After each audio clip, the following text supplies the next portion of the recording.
Hey guys, how's it going? My name is Juan. Thank you for coming to my channel. This is Up with the Sun. But lately, the sun's been down. It's like I had disappeared, I'd gone to the horizon, and I just was gone.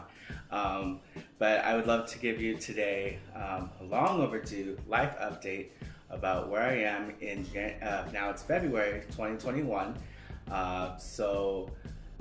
Just want to let you guys know that it's been a journey. It's been a journey to get here.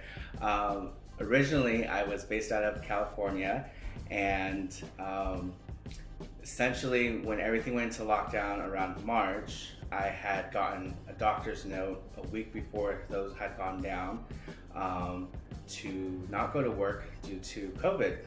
And because I was considered high risk.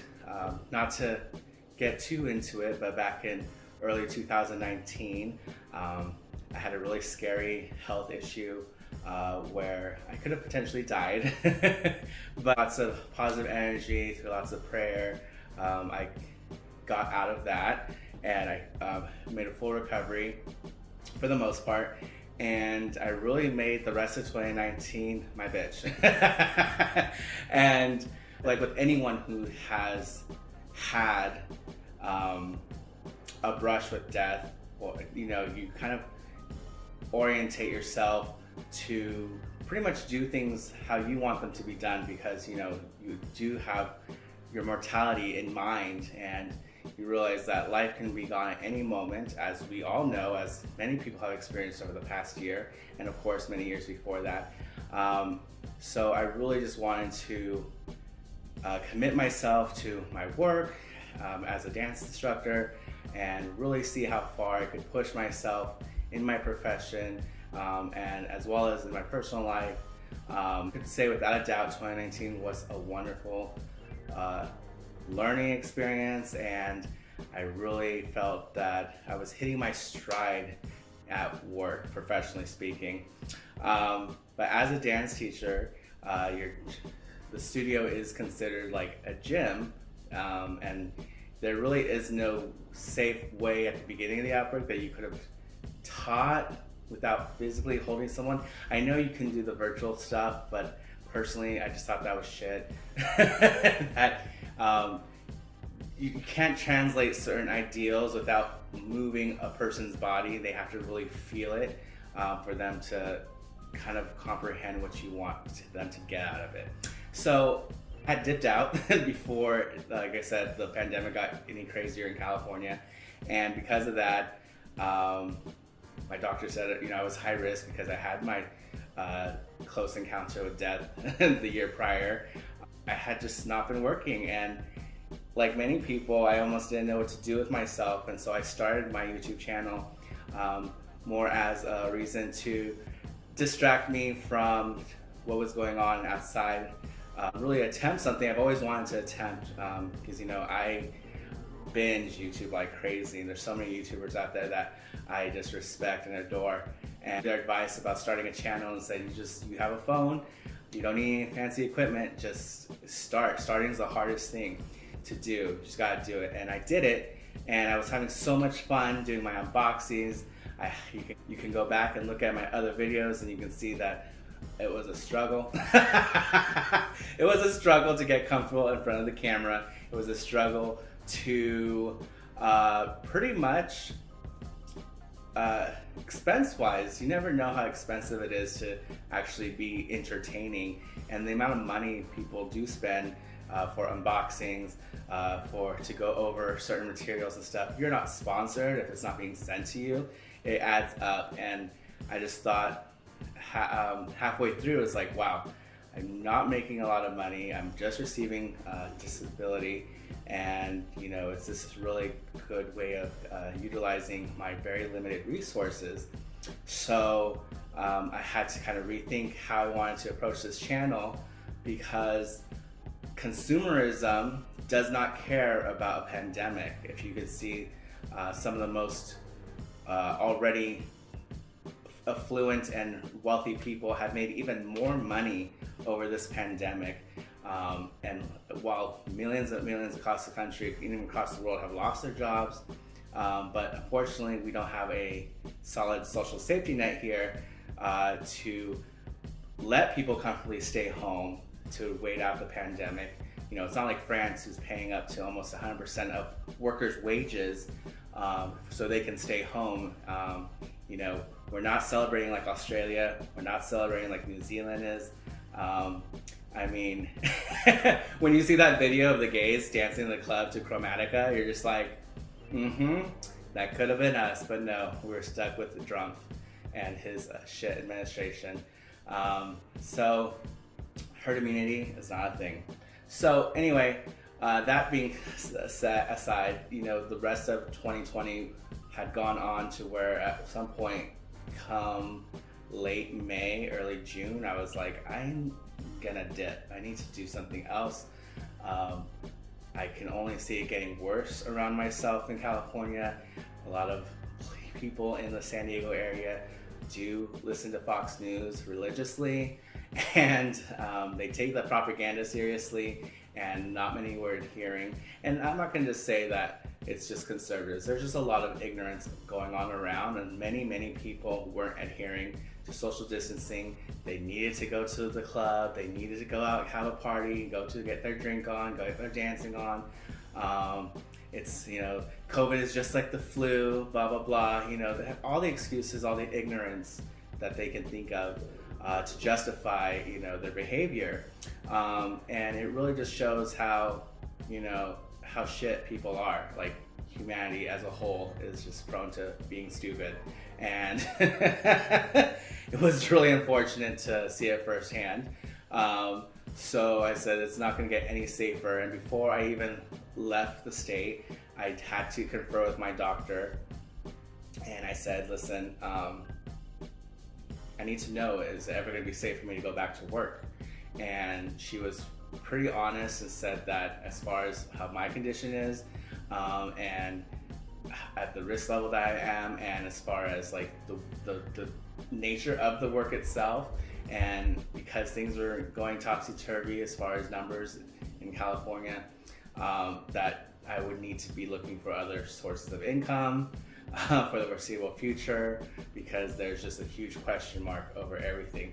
And I knew leaving my job was going to be one of the most difficult things ever, because it wasn't just a job. You know, I had family there, in a sense. Like, I had some of the best bosses you can ask for, and they really took care of me. They took me under the wing, and I really was trying to learn so much from them, because I held them in such high regard, and I put them on this pedestal where I was just like, oh my gosh, if I can only dance like them, if I can only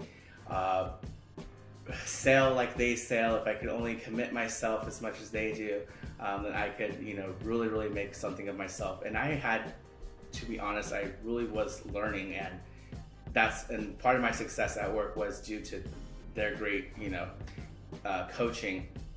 So I got to experience a lot of great things. I went to Vegas. I got to see Lady Gaga in concert. I went to Maui in January, and that was one of the most beautiful trips ever. Got really drunk towards the end of it. Regret that part, but it's not fun flying back home from Hawaii with a raging hangover. But all in all, it was amazing. It was such an amazing experience. I had lots of amazing experiences and met a lot of amazing people while doing that, and I will never ever forget it. I will always take it with me, no matter whatever I go. Whatever I've learned, I will definitely continue to make an effort to implement all those wonderful things I learned into my day-to-day. So that, like I said, that being the hardest thing to give up, you know, not really able to see myself doing what I loved for so many years. So fast track to midsummer, things, like I said, were not going my way, like for so many people, and I got an opportunity to come to New York City. and New York City had already been, the epicenter of the pandemic, and they got really bad. 7,000 people were, dying a day here, and I mean that's just an estimate. I'm not a doctor. Let it be known. Not a doctor, or a physician, but I felt like it had gone through the worst, and my doctor also said that there's some great care out here that if you were to need to leave to go anything, that there is a possibility to have a good setup out here with these doctors who already have seen the worst of it. So I would be in great hands. So my care plan could transfer. So that's what I did. I found an opportunity to come out here, and I moved out here. And the first 3 months, yes, I had been out here since July. I still had not quit my job because I was like, okay, well, 3 months is a good time for me to figure out if I'm really gonna stick it out here, if I can make this happen for me for real, or if I could just go back home and then resume work in the spring, hopefully. But I got here and I was staying in Queens in this area called Forest Hills. Shout out to Forest Hills, great little area. And I was just mystified by being back in New York City. I had visited twice prior, June 2019, November 2019. I was out here for almost a week for vacation because I just needed a break, You're gonna be working really hard. So I had been to New York prior to the pandemic, and I was enamored with the city already by then. So when I was able to get this opportunity to come out here, I was just amazed by the vibrancy and of course the ghost town feeling of New York City. When I'm used to it just being so hectic and busy and crowded, it was like a sense of calm, and everyone was wearing masks, like just regularly out on the street. Like they are so traumatized by what happened to them that it was just became a norm that people just wore masks while they're walking outside, whether or not, even though they're outside, but it is a crowded city, so the lack of social distancing is a big deal. And you can't get onto any public transportation around here without the mask. And it was really cool because the city had waived like fees to get onto like the buses and stuff. I think that at least the bus system was free. So that was a godsend. So I was like, good, I barely have any money. I don't have to pay for the transportation. My food was taken care of. Like I had a lot of things going on. I had a lot of savings to kind of hold me out through that period. And I was still getting paid my disability before it was going to expire by the end of October. So I had a really good chunk of time there to really just acclimate myself. And man, did I acclimate. I got so used to the flow of things here, and it just became super familiar. And I've lived in, urban areas before, like I've lived in Portland, Oregon, and, I would go down to San Diego City all the time as much as I could. So I'm just used to that urban environment and that feel. So it wasn't really a stretch for me to come out here. And so during that time, I was renting a room out, and at the time, towards the end of that time, it kind of got contentious between me and the other person that was staying there. And I just made a choice that I just cannot see myself paying more rent at this place with somebody I completely don't get along with, or I just don't care for. So I decided to dip from there. By the end of before November 10th, I knew I didn't have any options. I didn't have anywhere else to go. And I knew that I was gonna run out of my money for California, the disability there. So I had to link myself up with some resources through the city, the Human Resources Administration, HRA, in New York City, and I got a caseworker. And essentially because, I pray to the dolls. I want that pink dollar. Basically because I'm gay. and I qualified for a housing voucher, essentially because they don't want me to be homeless and shooting up drugs, which I would never think of myself to be able to do, because it's so hard in California just to get on a list. It's just the system the structure is different out there, but New York, they've been through the AIDS pandemic. They've been through so much, and the gays here, the LGBTQ community here has really worked their butts off to make sure that we are taken care of. We need to be. So I found out about this program through HRA, got a really great caseworker, and she essentially said that, the last thing I need you to do is go to transitional housing, temporary housing, because, I don't, we can just pay these people for you to stay there. I said, no, I am not staying one more month here. I'm a grown man and I feel trapped. There's just not going to happen. No, I said I will sacrifice what I need to sacrifice to get what I need to get, which is this voucher. And so come November 10th, I didn't have any place set up, so I had moved into some transitional housing in Harlem, and that's quite the area in Upper Manhattan. It's not bad. It's not great, but it's not bad. Plenty of places to eat. It has its own character. It's not far from anywhere really, so you still can get around pretty easily, whether it's the 1 local train or the D train. So you're like, that means nothing to me. So anyway, it was accessible and it was free. I did not have to pay to live there, which was amazing. So it's free. I got to save some money there. And in the meantime, prior to that, I was hustling, because once you get approved for a voucher, it's actually up to you to actually find the place to apply the voucher. And a lot of places in New York City, surprisingly, don't want to accept a voucher, even though it's guaranteed money. So I'm searching all over the 5 boroughs, except for the Bronx and Staten Island. I refuse to live there. Those places. And so basically I was looking in Queens, Brooklyn, and I didn't really, just Queens and Brooklyn, because Manhattan is just way too expensive. If I was to find a place there, it would probably be a studio apartment, and I just don't want a studio apartment. I wanted to get from the 1 bedroom I was renting into an actual whole apartment to myself. A 1 bedroom apartment would be ideal, so not a studio.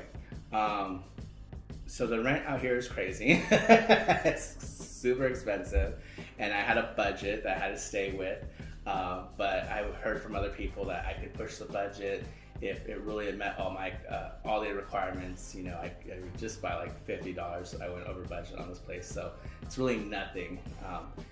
And so I looked all over. I was getting denied. The brokers here are awful. Screw the real estate brokers here in New York City. They are just the worst. They're in the way. They're not here to help you, especially if you're low income. And these people swear that their luxury apartments are worth what they're renting them out for, and they're not worth jack. Section 8 housing is even better in California than some of the junk that they have here available. And so even though I love being here, there's obviously aspects of the city that I'm just like, it needs to go. So just pounding the pavement, looking for places, and then I finally went to South Brooklyn. And the reason why I felt that this place was more reasonable is because it's kind of far from everything. It really is like the last stop before you get to the water. And it's across the way from Staten Island, to like the east of Staten Island. So it's not really accessible. Like, if you're going to be out here, you're really going to commit to being here, and it's going to take you at least half an hour by train to get into Manhattan, which isn't bad, okay? Like, a lot of people I hear complain about how they get around, oh, it's so far, it's so far. It's like, you know what? Read a book, listen to music, like, plan better. You can make it work. So anyway, that's my little rant on that. got out here, met with the person, saw the apartment. I'm gonna do an apartment tour pretty soon. I shouldn't say pretty soon. I'm gonna say maybe mid-March, end of March, because I want to actually have this place completely done to show off. Before I'm just like, this is what I'm working with right now. Like, no, I want you guys to have a really good experience and really enjoy the space as much as I'm enjoying it. So anyhow, saw the space, was liked the price, submitted it, got everything, got the ball rolling, everything went through. But you know, like I said, I was in this transitional housing. There's so much back and forth between HRA and the company representing the landlord. It was just like, it was one of the most stressful periods of my life, because the transitional housing wasn't really, you know, the most greatest environment, I would say, health-wise, mentally, and probably physically. The environment was a little gross, but you gotta do what you gotta do. And you know, come Christmas Eve, I got a call from my caseworker, and she said, "Congratulations, Merry Christmas. You finally got approved for the place." And I was like, thank God, thank you. Oh my gosh, thank you so much, because I am really over over being in Harlem. So come January 6th, 2021, that was when I moved in here. Yes, there was insurrection happening at the Capitol. I was like, okay, this is just classic Juan. Like, you have to be doing something while something else terrible is happening in the world. I definitely, oh my God. The only thing I don't like being around is like across the way is a family. These kids don't shut the hell up because they're always crying. Can't stand it. But anyway, not a fan of children. Just let me get that out there. Sorry, I mean, kids, great for you. Not for me, thank you. But anyhow, moved in here, and this place was already partially furnished, so I didn't really have to worry about, you know, a lot of things. So yeah, and so far so good. I love this area. I'll probably do a walkthrough of the what's around here to show you guys the great things to do out here, even though, you know, again, everything's kind of shut down. You can't do much. I've actually been held up in my apartment for a couple days. I've only gone out to like get groceries and stuff. I've gone to the gym. But right now there's like a snowstorm, like as you saw earlier. There's like snow on my window, and I was like just trying to clear out the snow in this window. And I love it. I love snow. Like I said, I used to live in Oregon over 10 years ago, and it just kind of brings back all these memories for that as well. And I just love weather. I love seasons. The summer humidity, not so much. I can I'd rather die, but I still can make it work. But yeah, that's just where I am now. I'm now in South Brooklyn, and I'm loving it. I'm loving life here. I have so many opportunities coming my way, making strides here, and I'm really looking forward to doing more videos for you guys. And maybe they won't be as, you know, exciting. I don't know. That's up to you to determine. But it's definitely stuff that I enjoy, and we're still going to continue to do fandom and lifestyle realness here, because your boy cannot get over Funko Pops, cannot get over Disney, cannot get over fashions, cannot get over food, and general opinions are coming your way, because, like I said, this channel is dedicated to the real. Like, I'm gonna be honest with you. There's never gonna be a moment where I'm just going to sugarcoat things. And that's what I think I love watching the most on the internet, is people just being real. And that's what I'm, you know, when I said that, made me think of MTV. What is it? The Real World? Where people stop being like, what is it? Where people stop being friendly and start being real. I don't know. But that, you're like, what's the real world? Dating myself. But anyway, thank you so much for clicking on this video. Please remember to leave a comment down below saying hi to me, and welcome me back. Share with a friend who you think will get something out of this. Make sure to like. Please subscribe. If you've seen this video and you come to this channel in passing, just subscribe. You don't have to religiously watch it, but it'd be awesome if you could subscribe and help me grow my channel, because there's so many things I want to do, and I want to be able to share that with you guys as much as possible. So you being involved helps me out, helps you out, because you get better content. So again, thank you so much for joining me. Remember to tell somebody that you love them, because tomorrow is never promised, and I'll see you guys soon. Bye.